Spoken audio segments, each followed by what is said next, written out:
Menurut Sanjaya, tahun 2008 mengemukakan ada 5 prinsip dalam pengembangan kurikulum, yaitu yang pertama ada relevansi, fleksibilitas, kontinuitas, praktis, dan efektivitas.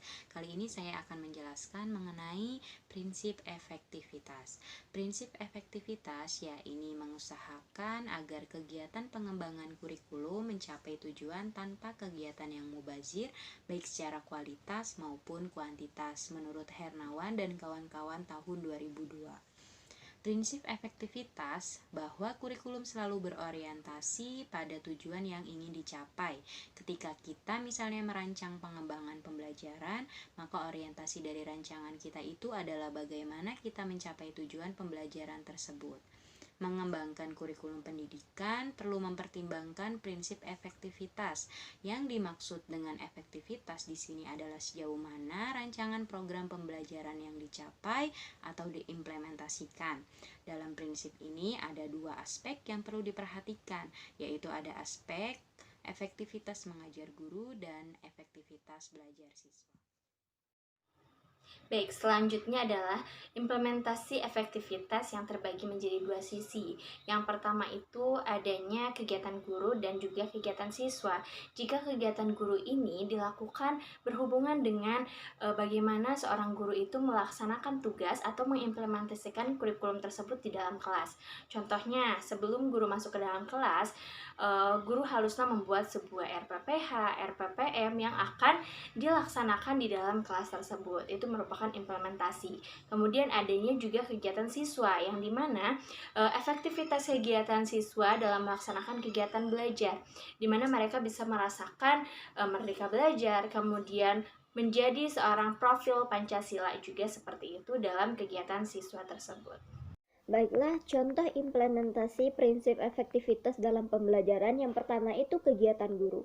Apabila guru menetapkan dalam suatu semester harus menyelesaikan 12 program pembelajaran sesuai dengan pedoman kurikulum, ternyata dalam jangka waktu tersebut hanya dapat menyelesaikan 4-5 program saja, berarti dapat dikatakan bahwa pelaksanaan program itu tidak efektif. Efektivitas guru ini mencakup sejauh mana seorang guru dapat melakukan kegiatan belajar mengajar yang direncanakan dapat dilaksanakan dengan baik. Yang kedua itu kegiatan siswa. Apabila ditetapkan dalam satu semester, siswa harus dapat mencapai sejumlah tujuan pembelajaran. Ternyata hanya sebagian saja dapat dicapai siswa, maka dapat dikatakan proses pembelajaran siswa itu tidak efektif. Efektivitas belajar ini mencakup sejauh mana tujuan-tujuan pembelajaran yang diinginkan telah dapat dicapai melalui kegiatan belajar mengajar yang ditempuh. Bismillahirrahmanirrahim. Untuk selanjutnya materi tentang relevansi penerapan prinsip efektivitas dalam salah satu sekolah.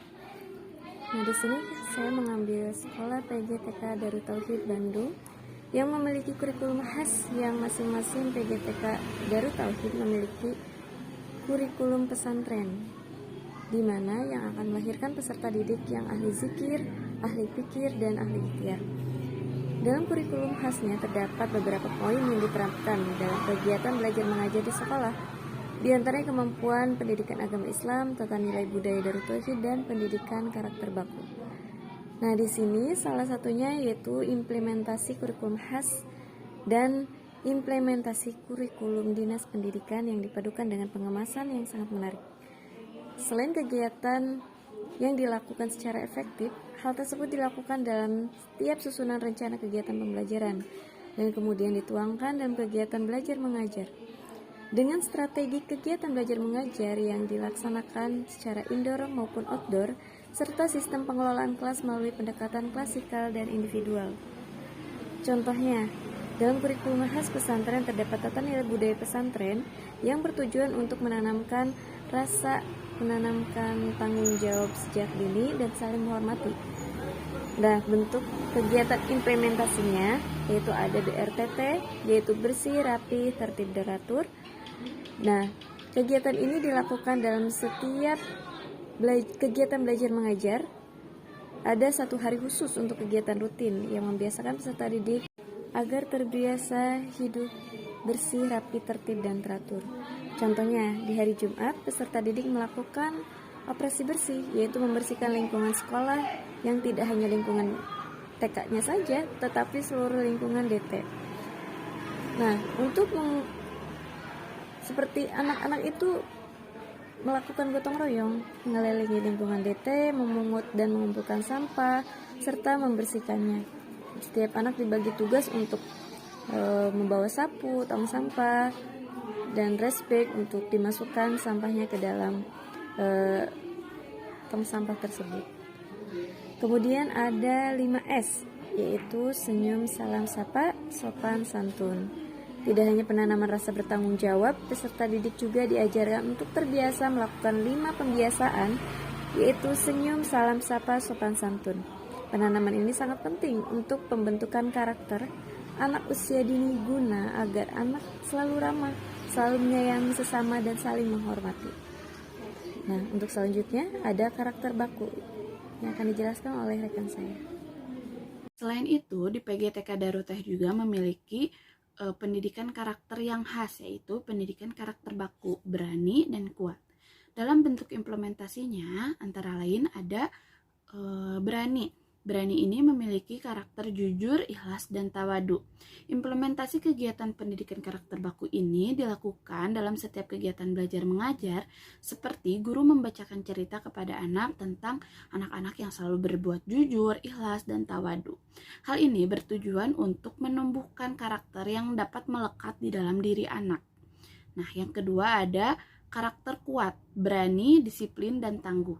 Implementasi pada pendidikan karakter baku ini juga dilakukan dengan cara penerapan pembiasaan kepada anak, seperti anak dibiasakan untuk datang pagi ke sekolah dan anak tidak kesiangan. Selain itu, di PGTK Darut Tauhid ini ada kegiatan outdoor. Kegiatan outdoor ini salah satunya camping di sekolah. Nah, salah satu tujuan adanya kegiatan camping di sekolah ini untuk menanamkan pendidikan karakter baku kuat, yaitu berani, disiplin, dan tangguh. Jadi anak diajak tidur dan bermalam di sekolah tanpa orang tua, melainkan anak bermalam dan tidur di sekolah di dalam tenda dengan teman-temannya. Nah, anak juga dituntut untuk mengikuti rangkaian acara yang telah ditentukan, seperti anak mengikuti sholat berjamaah bersama-sama dengan tepat waktu, makan dengan tepat waktu, dan anak dilatih menjadi tangguh. Nah, tangguh di sini anak dapat mengikuti kegiatan yang tidak biasa dilakukannya. Anak bermalam di sekolah, berani, dan tidak nangis. Serta ada kegiatan-kegiatan motorik yang dapat melatih kekuatan anak, ketangguhan anak. Nah, hal itu adalah salah satu implementasi dari penanaman pendidikan karakter baku yang ada di PGTK Darut Tauhid. Selanjutnya ada relevansi kurikulum prinsip efektivitas dalam pembelajaran di PGTK Darut Tauhid Bandung. Di PGTK Darut Tauhid ini, setiap kegiatan belajar mengajar dirancang atau dikemas dengan sangat menarik dan sesuai dengan kurun waktu yang telah ditentukan. Setiap kegiatan disusun dalam program semester dan difokuskan serta dikerucutkan dalam rencana kegiatan pembelajaran bulanan, mingguan, dan harian. Sehingga setiap kegiatan yang dilakukan dapat mencapai tujuan dengan tepat. Pada implementasinya, kurikulum khas PGTK Darut Tauhid ini dengan kurikulum Dinas Pendidikan saling berkesinambungan dan relevan dengan tahap-tahap perkembangan anak. Relevansi kurikulum selanjutnya yang diterapkan di Darut Tauhid yaitu aspek perkembangan agama dan moral.